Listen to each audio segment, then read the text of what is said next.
So, good news for those interested in the dumb little plotline thing I set up in my Dinosaurs for Hire review. It turns out that our mystery friend has sent us another game. Has sent me another game. This time, 24, the game. Of course, this could be a perfect opportunity to drag on the plot and guess who sent it or whatnot, but no, I'm going to get right into the review after I answer my cell phone. Hello? Kyle Van Dongen. I'm Special Agent Jack Boner, CTU Ontario. I'm staying about 5 feet away from a nuclear warhead, and a mad bomber tells me that the kill codes are included in a copy of 24 the game sent to you. No, you're thinking of someone else that randomly got 24 the game in the mail today. Because, like, a few months ago, I got Dinosaurs for Hire from the same guy. You received Dinosaurs for Hire? That had kill codes for countless bombs. You could have saved thousands of lives. Whoops. The important thing is you can save lives here and today. Just hurry up and beat 24 the game and call me back as soon as you can, okay? Jeez Louise, what a jerkwad. Anyway, I guess per orders, let's jump into this one, shall we?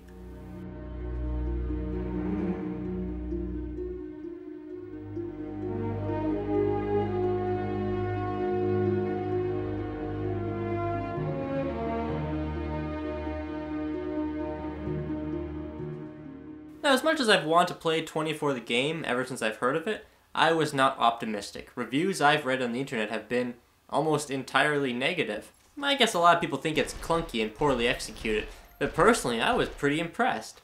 I usually don't expect much from movie or TV tie-in games, but I thought that 24 the game really delivered.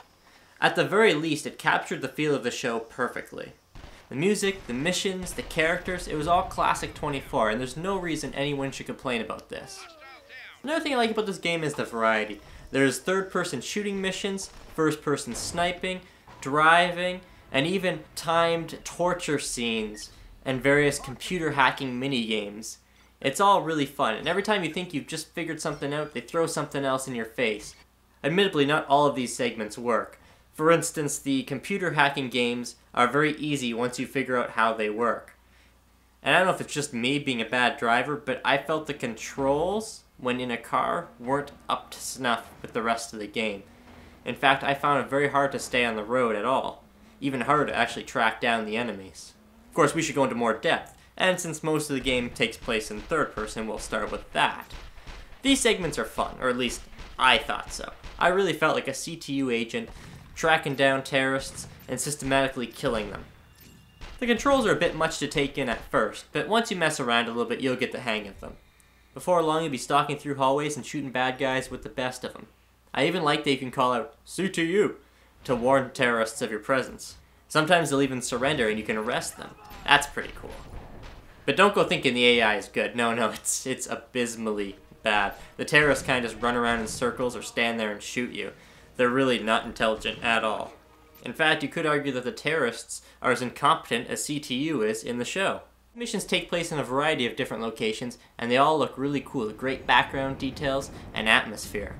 I especially like the sleazy apartment complex that Tony Almeida has to search. There's even drug dealers putting down a deal. When I ran into these guys, I didn't even realize Tony Almeida was unarmed at the time, and let's just say he took a bit of a beating, but in the end he got his terrorists.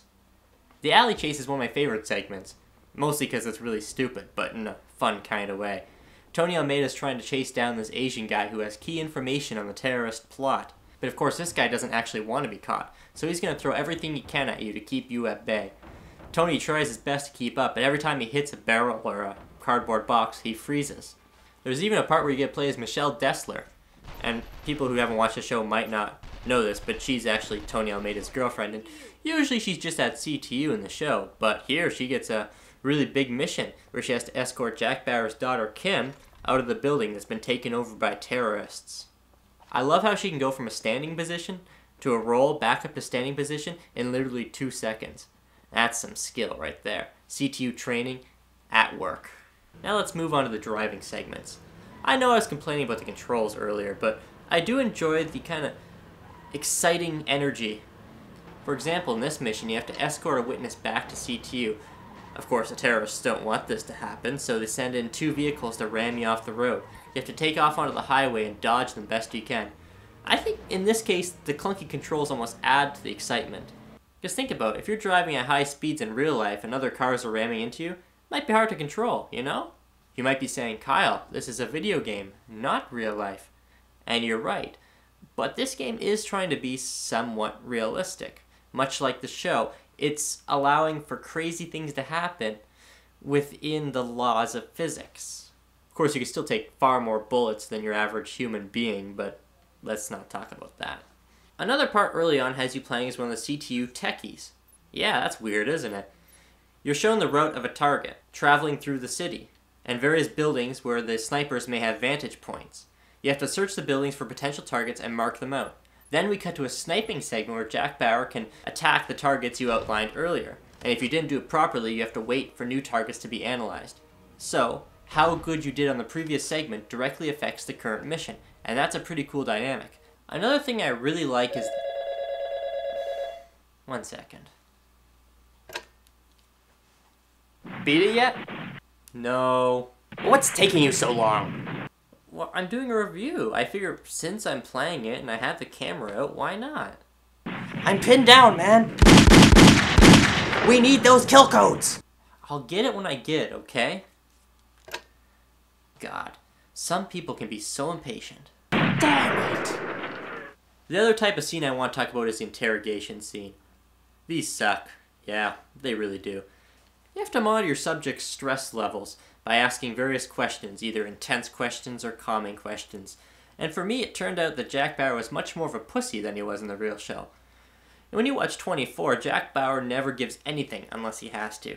But when I was interrogating a terrorist as Jack Bauer, well, I was giving the guy everything he wanted just to calm him down.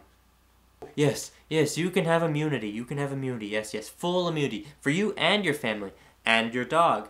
Oh, yes, and we'll give you a brand new car. Yes, a car. Full immunity, the car. What, you want more? You're still, jeez. Full immunity, a car, and 3 million cash. I already mentioned this a bit earlier, but from a presentation standpoint, 24 is one of the best licensed games ever. The character models have surprising likeness, and they're all voiced by actors from the show. Kiefer Sutherland and Carlos Bernard. It's really good. This feels like 24. And it's cool because it's not just an extension of what's happened in the TV series, it's almost a mid-season, taking place between seasons 2 and 3. So by playing this game, you get a whole new side of the storyline you didn't see even if you've watched every episode of the TV show. And it's well written too. So is this the best game on the PlayStation 2? No. Is it the best movie, TV licensed game of all time? No. Is it fun? Yes. Is it cool? Yes. Should you play it? Well, are you a fan of the show? Because that's really what it comes down to. As a shooting game, as much as I love the variety, it's pretty standard fare. Mediocre at best. But if you like 24, the elements from the show really bring it together in a cool way that'll make you feel like you're playing through, well, the show. And for that, I recommend it. CTU. Hands behind your head. Head down. Alright. Now we're gonna do this.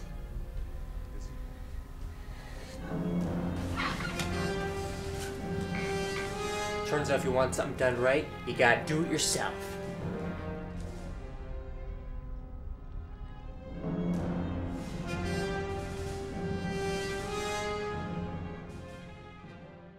And guys, I can't be the only one that wants to see an X-Files 24 crossover. Come on, admit it. Mulder, Jack Bauer, same room, working together, hunting down alien terrorists.